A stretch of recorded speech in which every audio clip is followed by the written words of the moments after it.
Բավականին տհաճ իրավիճակ է, անչափահաս երեխաների մայր է ամեն դեպքում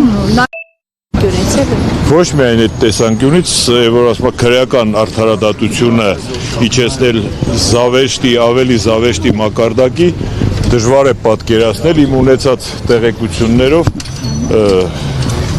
ինչի մասին, որ հիմա խոսակցությունը գնում է, մի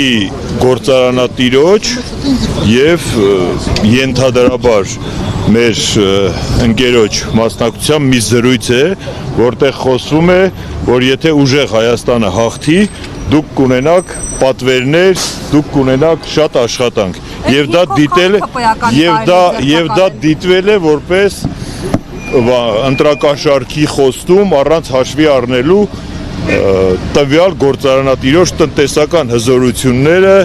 արտոնյալ պայմաններ ստեղծելու պատկերացրեք քրեական արդարադատությունը ինչ մակարդակի ենք մենք իջեցրել։ Հիմա Փաշինյանը այդ գործարարների հետ է հանդիպում, էլ քաղաքում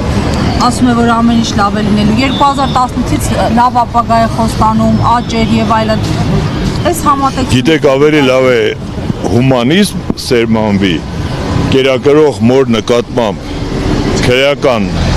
նման որակի արդարադատություն չիրականացվի, թող մի քիչ էլ տնտեսությունը թույլ լինի Փաշինյանի, բայց գոնե մարդկային կարմիր գծերը, մարդասիրական կարմիր գծերը պահպանվեն, ասենք կանանց նկատմամբ,